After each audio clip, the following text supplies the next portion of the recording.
శ్రీమాత్రే నమః.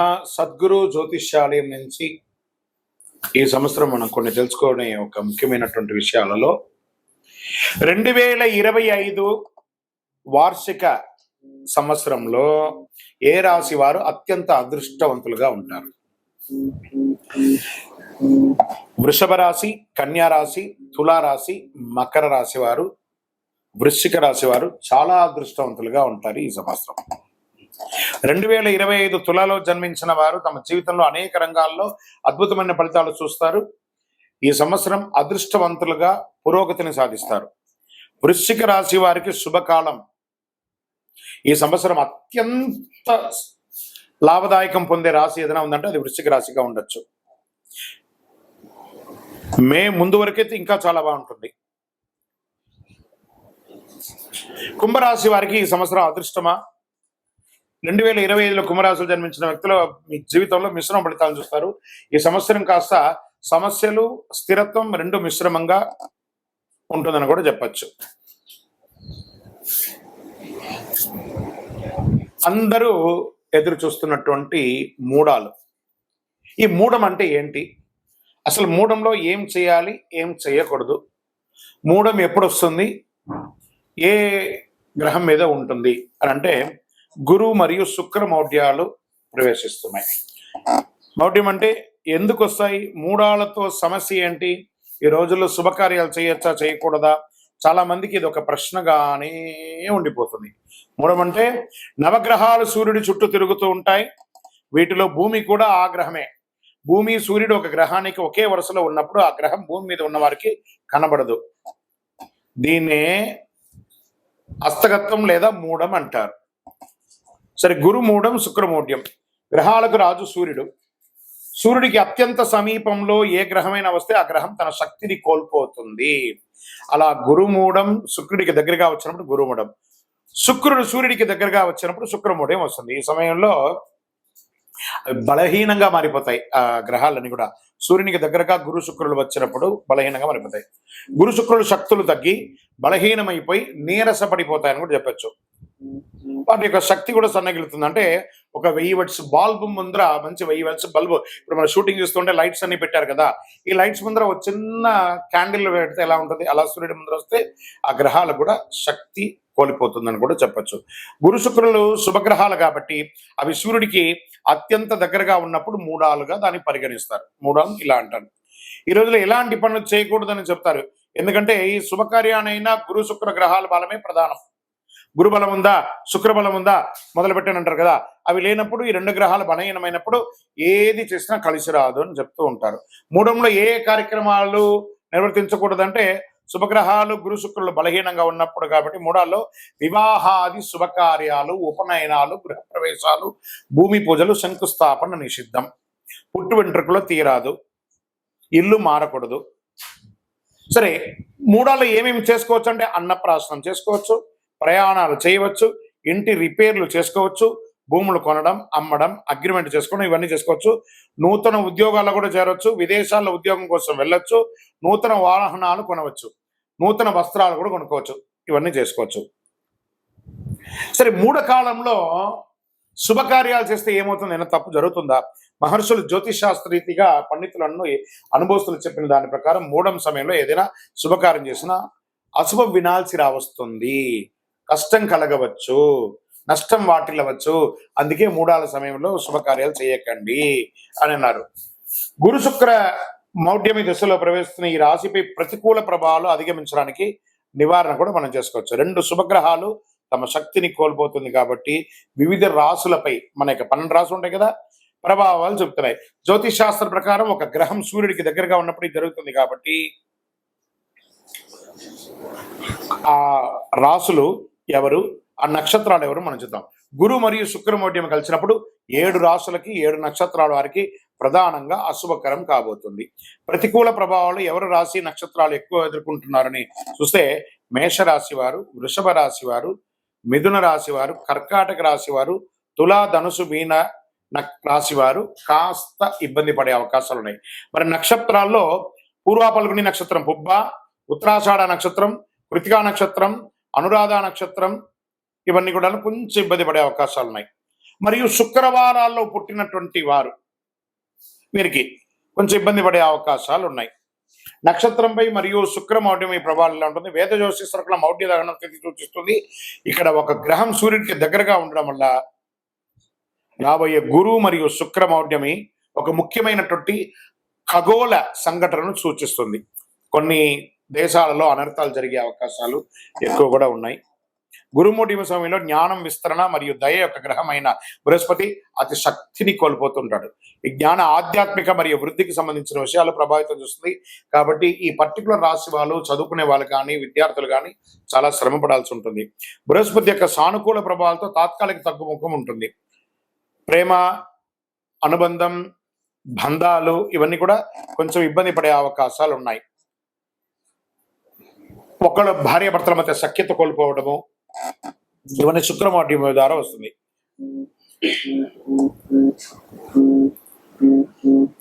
వృషభ రాశిలో గురుమౌఢ్యం సమయంలో బృహస్పతి యొక్క సానుకూల ప్రభావాలు బాగా తగ్గుతున్నాయి. ఆస్తులు కొనడం, అమ్మడం, కొత్త పని ప్రారంభిస్తారు. వివాహ నిశ్చితార్థాలు, గృహప్రవేశాలు, కొత్త వ్యాపారాలు ప్రారంభిస్తారు. కొంత గురుమౌఢ్యంలో కొన్ని రాశులు మిగతా రాశుల వారికి లాభం అని చెప్పారు సరే. బృహస్పతి ప్రభావం కూడా ఉంటుంది. రాహుకేతు మరియు శని మరియు కుజుడు వంటి సహదుష్ట గ్రహాల ఆధిపత్యం చలాయించి గరిష్ట స్థాయిలో ఫలితాన్ని ఇస్తారు ఈ యొక్క దీంట్లో. కాబట్టి కొంచెం జాగ్రత్తగా ఉండాలని కూడా చెప్పడం జరుగుతుంది. గురుమౌఢ్యమి, శుక్రమౌఢ్యంలో చేయవలసినవి, చేయకూడనివి మరి ఏ డేట్లలో వస్తున్నాయి అని అనుకుంటే, గురుమౌఢ్యమి 2025 స్వస్తి చాంద్రమాన విశ్వావసునామ సంవత్సర ఉత్తరాయణం, గ్రీష్మ ఋతువు, జ్యేష్ఠమాసం శుక్లపక్షం జూన్ 10 పౌర్ణమి, మంగళవారం రాత్రి 2:17 నుండి ఆషాఢమాసం 2025 శుక్లత్రయోదశి జూలై 8 మంగళవారం మధ్యాహ్నం 3:18 వరకు ఉంటుంది. మరియు శుక్రమౌఢ్యమి ఎప్పుడు వస్తుంది అని అనుకుంటే 2025 శుక్రమౌఢ్యమి 2 సార్లు వస్తుంది. చూడండి, స్వస్తి చాంద్రమాన శ్రీ క్రోధినామ సంవత్సర పాల్గొన మాసం మార్చి 18 మంగళవారం ఉదయం 7:15 ప్రారంభమయ్యి, పాల్గొన మాసం శశిర ఋతువు ఉత్తరాయణం మార్చి 28 శుక్రవారం వరకు ఉదయం 6:30 వరకు ఈ శుక్రమౌఢ్యమి ఉంటుంది. శుక్రమౌఢ్యమి స్వస్తి చాంద్రమాన విశ్వావసునామ సంవత్సర దక్షిణాయనం హేమంత ఋతువు మార్గశిర మాసం శుక్ల దశమి ఆదివారం నవంబర్ 30 మధ్యాహ్నం 1:58 ప్రారంభమయ్యి, శుక్రమౌఢ్యమి 2026 సంవత్సరం ఉత్తరాయణం మాఘమాసం కృష్ణ ఏకాదశి ఫిబ్రవరి 13 శుక్రవారం రోజున ముగిస్తుంది. ఈ సమయాలలో శుభాది కార్యక్రమాలన్నీ కూడా నిషిద్ధమని కూడా చెప్పడం జరుగుతుంది. విజయోస్తు. కొత్త ఏడాదిలో సింహంలో కేతు సంచారం 5 రాశుల వారికి మంచి లాభాలు, భారీ లాభాలను కూడా చెప్పచ్చు. జ్యోతిశాస్త్ర ప్రకారం రాహుకేతువుల్ని చెడు లేదా క్రూర గ్రహాలు లేదా ఛాయాగ్రహం అంటారు. జ్యోతిశాస్త్రం రాహుకేతువులకి ప్రత్యేక స్థానం ఉంది. రాహుకేతువులను అంతు చిక్కని గ్రహాలుగా కూడా పరిగణిస్తారు. అయితే రాహును భౌతిక ఆనందానికి ప్రతీకగా భావిస్తారు. కేతువు మంత్ర ఆధ్యాత్మికకు బాధ్యతగా పరిగణిస్తారు. కొత్త ఏడాదిలో కేతు ప్రభావంతో కొన్ని రాశుల వారికి భారీ లాభాలు కూడా రాబోతున్నాయి. ఈ 2 గ్రహాలు నూతన సంవత్సరంలో తమ స్థానాలను మారుస్తున్నాయి. కొత్త ఏడాదిలో మే 18వ తారీఖున రాహు మీనం నుంచి కుంభంలోకి ప్రవేశిస్తున్నారు. కేతువు కన్యా రాశి నుంచి సింహరాశులకు సంచారం చేస్తున్నారు. ఈ సమయంలో ద్వాదశ రాశులపై ప్రభావం పడుతుంది.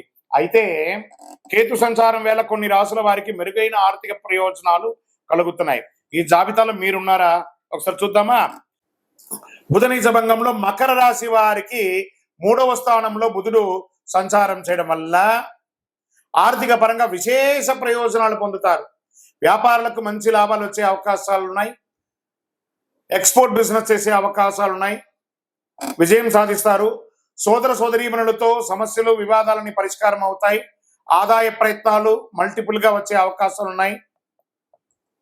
శుభవార్త శ్రవణం ఎక్కువ వినే అవకాశాలు ఉన్నాయి.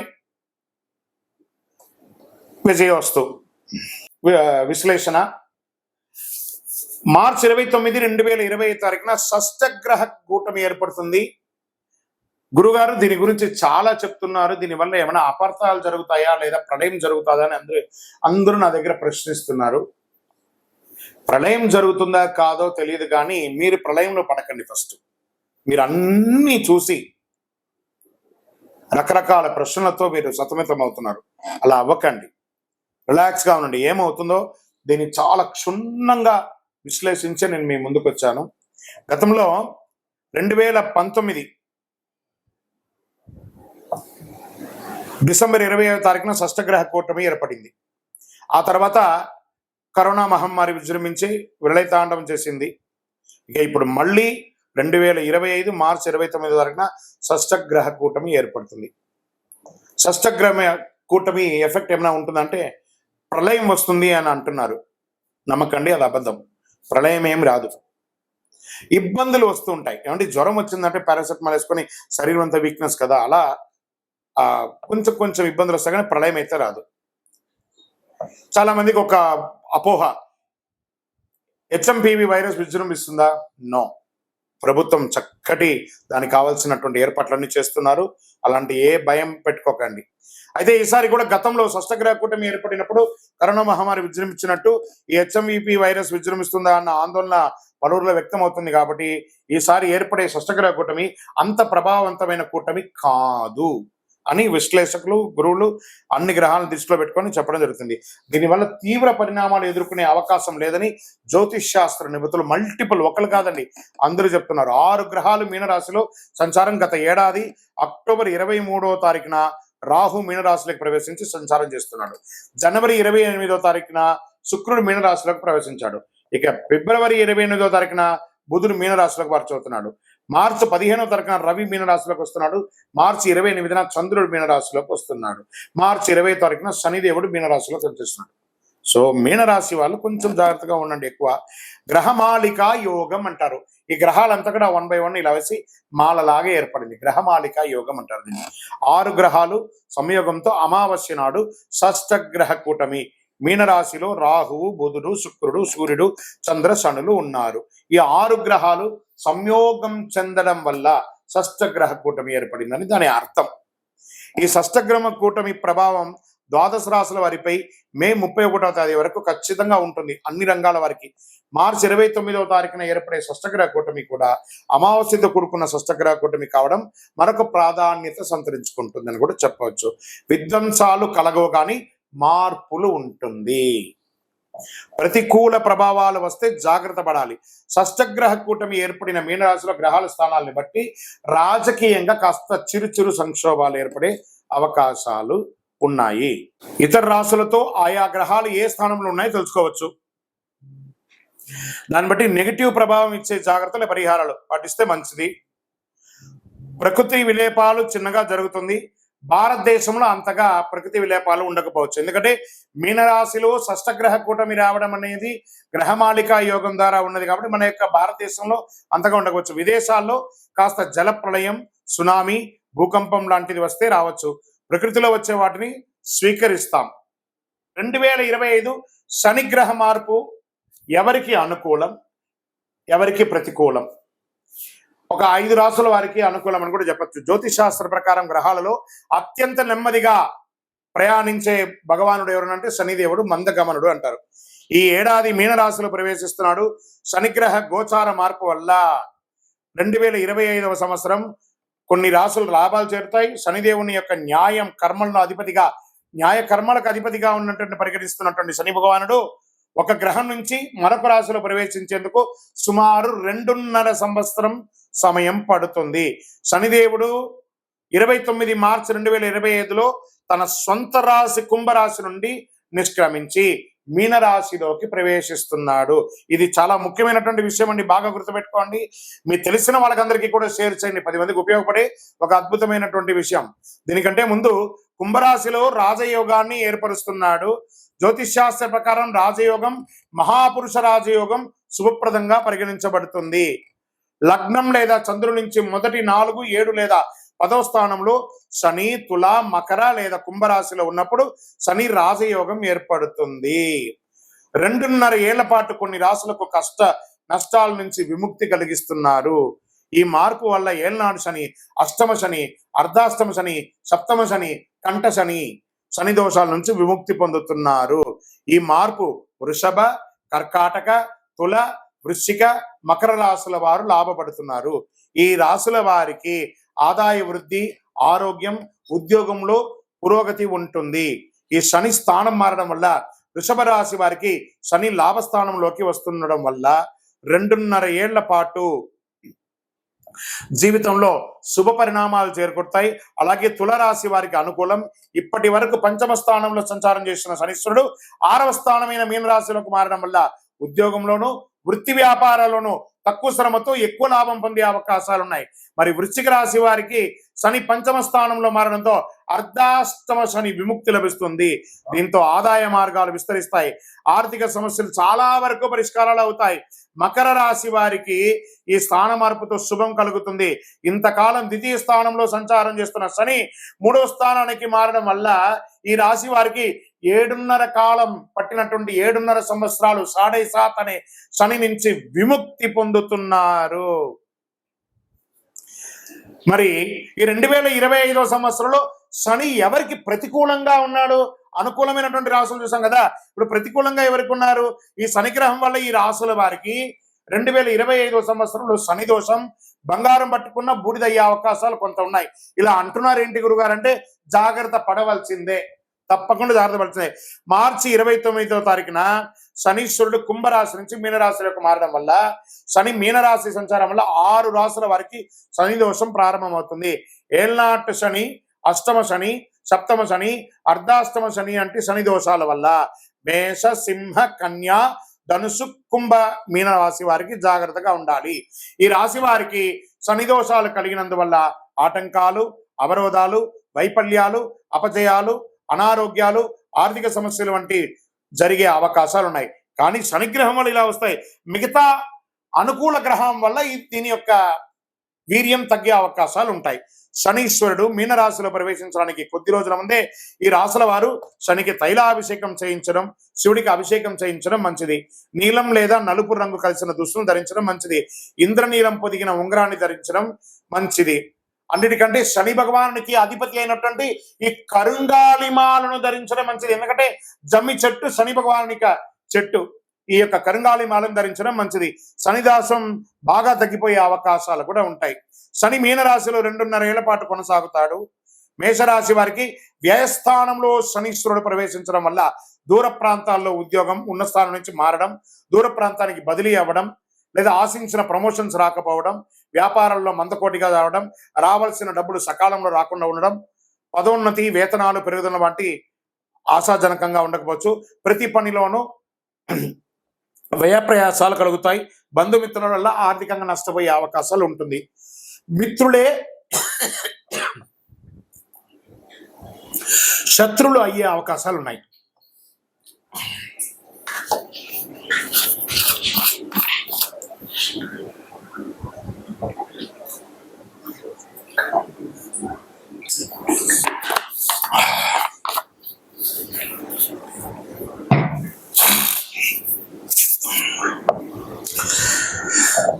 సింహరాశి వారికి శని మీనరాశి ప్రవేశంతో అష్టమ శని ప్రారంభమవుతుంది.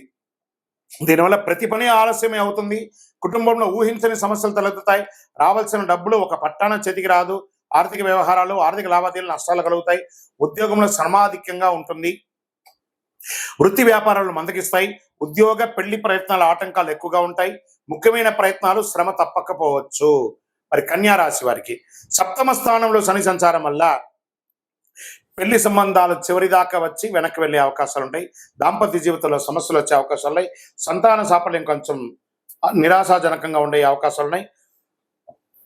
పార్ట్నర్షిప్ లేదా భాగస్వామి ద్వారా సమస్యలు తలెత్తే అవకాశాలు ఉన్నాయి. వ్యాపారాల్లో విభేదాలు వచ్చే అవకాశాలు ఉన్నాయి. శ్రమ ఎక్కువ, ఫలితం తక్కువ. వృత్తి జీవితంలో విరామం లేకుండా పరిగెడుతూ ఉంటారు. శని మార్పు వల్ల ధనుసుకి చతుర్థ స్థానంలో శని ప్రవేశించడం వల్ల అర్ధాష్టమ శని దోషం కలుగుతుంది. దీనివల్ల ఆస్తిపాస్తులకు సంబంధించిన సమస్యలు తలెత్తే అవకాశాలు ఉన్నాయి. గృహ వాహన ప్రయత్నాలకు బ్రేకులు పడతాయి. తల్లి ఆరోగ్యం ఇబ్బంది పడుతుంది. కుటుంబంలో సుఖ సంతోషాలు తగ్గుతాయి. ఉద్యోగంలో ప్రాధాన్యత తగ్గే అవకాశాలు ఉంటుంది. ఆదాయ ప్రయత్నాలు ఆటంకాలు కలుగుతాయి. అనారోగ్య సమస్యలు కలిగే అవకాశాలు ఉన్నాయి. కష్టార్జితం వృధా కాకుండా చూసుకోండి.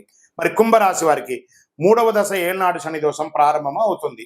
దీనివల్ల ఆర్థిక సమస్యలు కలుగుతాయి. రావాల్సిన డబ్బు ఒక పట్టాన చేతికి రాదు. ధనాదాయం బాగా తగ్గుతుంది. డబ్బు తీసుకున్న ఇచ్చిన 10 పరిష్కారాలు కావడానికి చాలా కాలం పడుతుంది.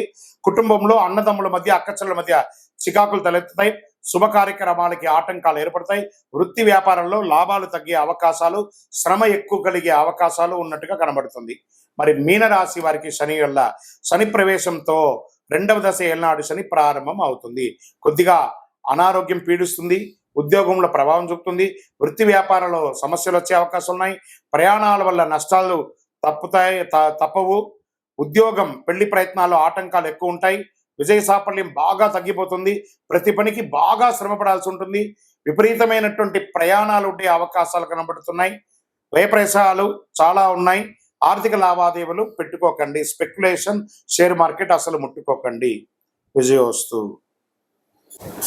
ఈ వారాహి కందదీపం, వారాహికి ఈ వారాహి అమ్మవారి యొక్క పూజ ఈ మధ్య చాలా అన్ని చోట ఆశేతి హిమాచలం పెరిగింది చూసారా. 16 శుక్రవారాలు చేస్తున్నారు. ఆ దీపాన్ని ఎలా పెట్టొచ్చు అంటే ఆ దీపంలోనే అమ్మవారిని ఆవాహనం చేయవచ్చు. ఫోటో ముందు కానీ విగ్రహం ముందు కానీ ఈ కంద దీపాన్ని పెట్టవచ్చు. కందగడ్డను శుభ్రంగా కడిగి పసుపు కుంకుమతో అలంకారం చేయాలి. కొంచెం ఆ కోసిన చోట కొంచెం దీపం వచ్చేలా కొంచెం గుంత తీసుకొని అందులో నెయ్యి పోసి దీపం పెట్టాలి. కంద దీపం పెట్టిన సమయంలో మామూలు దీపం కాకుండా రెగ్యులర్ దీపం కూడా ఒకటి పెట్టాలి. కంద దీపంతో పాటు నార్మల్ దీపం కూడా ఒకటి పెట్టాలి. అమ్మవారికి ధూపదీప నైవేద్యం సమర్పించాలి. అష్టోత్తరం కానీ సహస్రనామంతో కానీ మూలమంత్ర జపంతో కానీ పూజించుకోవాలి.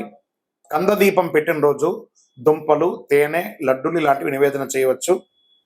కంద దీపం మరుసటి రోజున అదే కందను ప్రసాదంగాను వంట చేసుకొని తినవచ్చు. కంద తినని వారు గోవుకి తినిపించవచ్చు. ఇలా ప్రతి శుక్రవారం రాత్రి చేస్తే మీకు ఉన్న ఆటంకాలన్నీ తొలగిపోయి ఐశ్వర్యం సంకల్పిస్తుంది. ముఖ్యంగా గొడవలు, నిందలు ఇవన్నీ తొలగిపోతాయి. వివాహం కాని వారికి వివాహం త్వరగా అయ్యే అవకాశాలు ఉన్నాయి.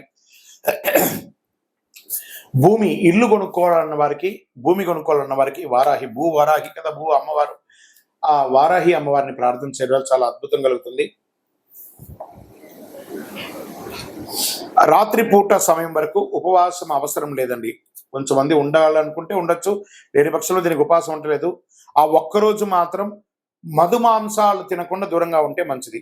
సాయంత్రం పూజ మొదలుపెట్టే సమయానికి మళ్ళీ చక్కగా పళ్ళు దొంగకొని దంత సేవనంతా చేసుకొని తలస్నానం చేసి పెట్టుకుంటే చాలా మంచిది.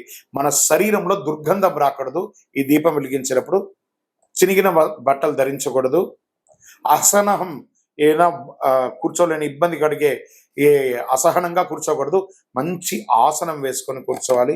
పూజ మధ్యలో ఫోన్ లాంటిది వస్తే ఆపి మాట్లాడడం లాంటిది అంతా చేయకూడదు. ప్రదోష కాలం సంధ్యా సమయంలోనే ఈ పూజను చేయాలని చెప్పడం చాలా విశేషం. ఎవరైతే ఈ యొక్క వారాహి కంద దీపం వెలిగిస్తారో వాళ్ళ జీవితంలో అద్భుతాన్ని సాధిస్తారు. విజయోస్తు. పులిపంజా చీల్చి కోటీశ్వరులయ్యి కుబేరుడు జీవితకాలం సంపదను కురిపించే రాశులు శని భగవానుడి ద్వారా కొంతమందికి రాబోతుంది. క్రమశిక్షణకు సహనాన్ని నేర్పే దేవుడైన శనిదేవుడు పూర్వభాద్ర నక్షత్రంలోకి ప్రయాణం చేస్తున్నారు. శనిదేవుడు 9 గ్రహాలలో నీతిమంతమైనటువంటి గ్రహుడు అని చెప్పచ్చు. శని ఈశ్వర శబ్దం కలిగిన వాడు. మనం చేసే ప్రతి పనిని బట్టి మన ప్రతిఫలాలను ఇచ్చే శనిదేవుడు న్యాయదేవతగా కూడా గుర్తింపు పొందిన వారు అనమాట. అటువంటి శనిదేవుడు ఒక రాశి నుంచి మరొక రాశిలో మాత్రమే కాదు, ఒక నక్షత్రం నుంచి మరొక నక్షత్రంలో కూడా సంచారం చేస్తున్నారు. శని సంచారం అతి నెమ్మదిగా చాలా స్లోగా ప్రయాణించే గ్రహమైన శనిదేవుడు 2.5 సంవత్సర కాలం ఒకే రాశిలో ఉంటాడు. ప్రస్తుతం కర్మవీరుడు అయిన శనిదేవుడు 30 సంవత్సరాల తర్వాత తన సొంత రాశిలో ప్రయాణం చేస్తున్నాడు. 2020 అయినటువంటి తన స్థానాన్ని మార్చుకుంటూ గజకేసరి యోగంతో 2025లో కొన్ని రాశాలకి కుంభస్థలాన్ని బద్దలు కొట్టి ఇస్తున్నారన్నమాట. కొన్ని రాశుల వారికి పూర్వభాద్రలో శని సంచారం ఇక అద్భుతాన్ని ఇవ్వబోతున్నారు. శని పూర్వభాద్ర నక్షత్ర సంచారం అన్ని రాశుల వారిపై ప్రభావం చూపిస్తుంది. అయితే కొన్ని రాశులకు మాత్రం ఇది లబ్ధిని కూడా చేకూరుతుందని చెప్పచ్చు. ఈ రాశులు ఏమిటో ప్రస్తుతం తెలుసుకుందాం. వృశ్చిక రాశి పూర్వభాద్ర నక్షత్రం శని సంచారం వృశ్చిక రాశి వారికి సంతోషం కలుగుతుంది. మకర రాశి వారికి నక్షత్ర సంచారం కారణంగా మకర రాశి జాతకులకి ఏ పని చేసినా సానుకూలం కలుగుతుంది. నిరుద్యోగులకు నిరుద్యోగం వస్తుంది. వృషభ రాశి వారికి శని నక్షత్ర సంచారం అనేక యోగాలను తీసుకురాబోతుంది. ఈ సమయంలో వివాహం కాని వారికి వివాహం, ఉద్యోగం లేని వారికి ఉద్యోగం, రాజకీయంగా ఉన్న వారికి ఎదుగుదల, భూమి పట్టా పెట్టుబడి ఎన్ని రకాలుగా అనుకూలంగా కుబేర సంపదను పొందబోతున్నారు శని భగవానుడి వల్ల. విజయోస్తు. అందరూ కూడా ఈ సమయంలో ఏం చేయాలంటే శని భగవానికి మీ యొక్క వయస్సు ఎంత ఉందో అన్ని దీపాలు వెలిగించండి, ఆయన దగ్గర ప్రార్థన చేసేయండి. శనీశ్వర దేహి మే బుద్ధి వైశిష్ట్యం, దేహి మే నిత్య యవ్వనం, దేహి మే పరమానందం, దేవదేవ జగత్పతి. జమ్మి చెట్టు ఉంటే ఆ జమ్మి చెట్టుకి ప్రదక్షిణ చేయండి. జమ్మి చెట్టు యొక్క తరువాయి భాగమే యొక్క కరుంగాళి మాలను ధరించండి. కరుంగాళి మాలను ధరించుకొని నవగ్రహాలకి ప్రదక్షిణ చేయండి. చూడండి మీరు ఎన్ని అద్భుతాలు పొందబోతున్నారు. విజయోస్తు. ఈ తదాస్తు దేవతలు అంటే ఏంటి? తదాస్తు అంటారు చూసారా, కొన్ని సమయాల్లో అపశకునం పలకూడదు అంటారు కదా. తదాస్తు దేవతలు అంటే ఎవరు? వీటి గురించి ఏమైనా ఎక్కడైనా చెప్పబడిందా? దీనికి ఏమైనా ప్రామాణికం ఉందా అంటే వేదాలలో అనుమతి అనే ఒక దేవత ఉంది. యజ్ఞయాగాది సత్కారాల్లో ఆచరించేటప్పుడు ఈ దేవతలను స్మరిస్తే వారికి కార్యసిద్ధి కలుగుతుంది. యజ్ఞ ప్రకరణలో పేర్కొనబడింది అనమాట. ఈయన అనుమతి దేవతలతోనే సామాన్య భాషలో తదాస్తు దేవతలు అంటుంటారు. సత్కర్మం జరిగే పవిత్ర ప్రదేశాలలో వారి నివాస స్థానం. అశ్విని దేవతలే తదాస్తు దేవతలు. వీరు విశ్వకర్మ అంశ అయినటువంటి సూర్యుని కుమారులు. అశ్వరూపంలో సూర్యుడు ఛాయాదేవి సంభోగించడం మూలంగా వీరు జన్మించారని కూడా చెప్పబడుతుంది. మహాభారతంలో పాండురాజు భార్య మాద్రికి మంత్ర ప్రభావంతో నకుల సహదేవులుగా జన్మించారు. అంతేకాదు ఆయుర్వేదాన్ని దక్ష ప్రజాపతి నుంచి అభ్యసించిన ఇంద్రునికి నేర్పించారు. వీరి సోదరి ఉష. ఆమె ప్రతిరోజు వీరిని బ్రహ్మ ముహూర్తంలో మేల్కొల్పుతుంది. ఆ తర్వాత వారు తమ సోదరి ఉషను ముందు కూర్చోబెట్టుకొని రథాన్ని అధిరోహించడం, తూర్పు నుంచి పడమరకు ప్రయాణం చేయడము పురాణ వర్ణనంగా చెప్పడం జరుగుతుంది. ఏం మాట్లాడినా తదాస్తు దేవతలు అంటుంటారు. జాగ్రత్త అని పెద్దలందరూ కూడా చెప్తూ ఉంటారు. బూతులు మాట్లాడకు, చెడు మాట్లాడకు, అపశమనం మాట్లాడకు అంటుంటారు కదా.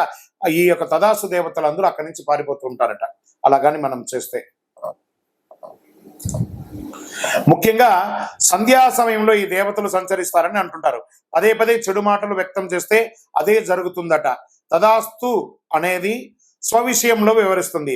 ధర్మానికి విరుద్ధంగా ఉచ్చరించకూడదని మాటలు. పదే పదే అంటే దేవతలు వెంటనే తదాస్తు అంటూ ఉంటారు. వీరిని తదాస్తు దేవతలు అంటుంటారు. సంధ్యా సమయంలో స్వవిషయంలో పలుమార్లు అంటే ఆ దృశ్యాలు సూచించిన దేవతలు తదాస్తు అంటుంటారు. కాబట్టి ఇది అలాగే జరుగుతుంది. కాబట్టి చెడు మాట్లాడకండి, ఎప్పుడు మంచి మాట్లాడండి అని చెప్తూ ఉంటారు. దీనివల్ల ఏమవుతుంది? ఆరోగ్య క్షీణం అవుతుంది, అనారోగ్యం అవుతుంది, దారిద్ర్య చిహ్నంగా ఉండొచ్చు, అవాస్తవాలు పలకడం మంచిది కాదు అంటారు. కాబట్టి సంధ్యా సమయంలో కానీ ప్రాతకాలంలో కానీ చెడు మాట్లాడకూడదు అంటారు. అందుకే తదాస్తు దేవతగా నివసిస్తుంటారు కాబట్టి తదాస్తు ఉంటుంటారు కాబట్టి చెడు మాట్లాడకండి. విజయోస్తు. జ్యోతిశాస్త్రంలో ఉన్నటువంటి రహస్యాలు మీకు తెలుసా? సూర్యుడు పితృదేవతల్ని దూషిస్తే రవికి కోపమట. సూర్యదేవునికి ఎదురుగా మలమూత్రాదులు విసర్జించడం, దంతం పళ్ళు దోముకోవడం, ఎంగిలి ఉమ్మడం సూర్యుని చూస్తూ చేయకూడదట. చంద్రగ్రహం అద్దం పుట్టడానికి చంద్రుడు కారణమట. అందుకే అద్దంలో దిగంబరంగా బట్టలు లేకుండా నిలబడడం, వెక్కిరించడం ఇలాంటి పనులన్నీ చేయకూడదట. దానివల్ల ఆరోగ్య క్షీణం అవుతుంది అంటారు. కుజగ్రహం అప్పు ఎగ్గొడితే కుజుడికి కోపమట. వ్యవసాయ పరంగా మోసం చేస్తే ఊరుకోడట. కాబట్టి వ్యవసాయదారుల్ని చాలా చక్కగా చూసుకోవాలి. బుధగ్రహం బుధుడికి చెవిలో వ్రేలు పెట్టి తిప్పుకొనడం, ఇలా పెట్టుకోవడం. మనకు తాళాలు ఉంటాయి చూసారా, స్కూటర్ తాళం, కారు తాళం, లేకపోతే పిన్నీసు, దాన్ని పెట్టుకొని గిక్కోవడం ఇవన్నీ ఇష్టం ఉండదు బుధగ్రహానికి. అందున బుధవారం అసలే చేయకూడదు. వ్యాపారాన్ని అశ్రద్ధ చేసిన, జ్ఞానం ఉందని విర్రవీగిన బుధుడికి ఇష్టం ఉండదట. గురుగ్రహం సర్వశాస్త్రాలను తెలిపిన గురువు బృహస్పతి ఎవరైనా గురువుని కించపరిచి మాట్లాడితే గురుదేవునికి అనుగ్రహం కలగదట. మన టీచర్స్, మన ఉద్యోగస్తులు, పై అధికారులు, బ్రాహ్మణోత్తములు, గురువులు ఎవరెవరైతే మన యొక్క వృత్తి వ్యాపారంలో ఉన్నటువంటి గురువులు, ఏ గురువునైనా కూడా నిందించకూడదు. తుల్య నిందార్ స్థితిర్ మౌని, సైలెంట్ గా ఉండాలంట. గురువుని ఎక్కిరించి మాట్లాడడం, లెక్చరర్స్ టీచర్స్ వాళ్ళందరినీ అలా చేయడం వల్ల గురువుకి కోపం వస్తుందట. శుక్రుని భార్యాభర్త అగౌరవపరచుకోక ఆయన కూర్చుకుంటే, భార్యాభర్తలు కొట్లాడుకుంటారు కదా, అలా అగౌరవంగా మాట నువ్వెంత నేనెంత నువ్వెంత అని ఒకరి మీద ఒకరు అనుమానం పడ్డా, అవమానపరిచిన శుక్రుడి కోపం అంట ఐశ్వర్య క్షీణం చేస్తాడట. లక్ష్మీదేవి కృప లేకుండా చేస్తాడట. ఆ యొక్క శుచి శుభ్రత లేని చోట కూడా శుక్రుడు ఉండడట. మనుషుల గొడవలు లేని చోట మాత్రమే ఆయన ఉంటారు. మరి శని భగవానుడు, శనికి పెద్దల్ని కించపరిచిన, మరుగుదొడ్లు శుచిగా లేకపోయినా చాలా కోపం వస్తుందట. తల్లిదండ్రులను చులకగా చూసినా కోపం వస్తుందట. సేవకు వృత్తి చేసిన, సేవ చేసిన వారిని కాపాడాలని ఆయన కాపాడితే చాలా ఆనందపడతాడట. నలిగిన బట్టలు, పాత బట్టలు, తలస్నానం చేయకుండా ఉన్నా కూడా దరిద్రం ఏంటో శని భగవాన్. మాకు చుండ్రు వస్తుందండి, మా తల ఎంట్రుకలు రాలిపోతుందండి, ఇవన్నీ దరిద్ర చిహ్నం. నిత్యం ఎన్నిసార్లు ఉదయం సాయంత్రం స్నానం చేసినా తల మీదకి వెళ్ళి స్నానం చేయాలంటే పడక మీద నుంచి పడుకొని వస్తాం, మన శుభ్రత కోల్పోయినట్టే కదా. కాబట్టి తల మీద స్నానం చేస్తేనే శని భగవానికి ఇష్టమట. లేదా శని నెత్తి మీదే కూర్చుంటాడట తల స్నానం చేయకపోతే, అది మహా దరిద్రం. రాహు వైద్య వృత్తితో పేరుతో మోసగించిన, సర్పములను ఏమైనా చేసినా ఆయన కోపం వస్తుందట. భ్రమమాయకు కారణమవుతాడు. భూమి కారకుడు కూడా ఆవిడికి, భూమి కూడా ఇబ్బంది కలిగిస్తారట. కాబట్టి జాగ్రత్తగా ఉండాలి. మరి కేతువు జ్ఞానం ఉండి కూడా పంచడానికి వెనకబడి, మోక్షకారకుడైన కేతువుకి పెద్దలకు మరణానంతరం చేయవలసిన పితృకర్మలు చేయకపోయినా, మేము బియ్యం ఇచ్చినామండి, పెద్దలు చనిపోతే మాకు తద్దినాలు అలవాట్లేదండి, ఇలాంటి మీ యొక్క బద్ధకానికి, మీ యొక్క సోమరితనానికి అలవాటయ్యి పెద్దల యొక్క కనీసం చనిపోయిన రోజును కూడా గుర్తుపెట్టుకోకుండా ఉంటే ఆ ఇంట్లో అశుభం జరుగుతుందట. ఇలా జాతకంలో బాగలేకపోయినా కూడా ఆరోగ్యపరమైనటువంటి ఇబ్బందులు వస్తుందంటే కేతు గ్రహం వల్ల. ఇవన్నీ గుర్తుపెట్టుకోవాలి. విజయోస్తు.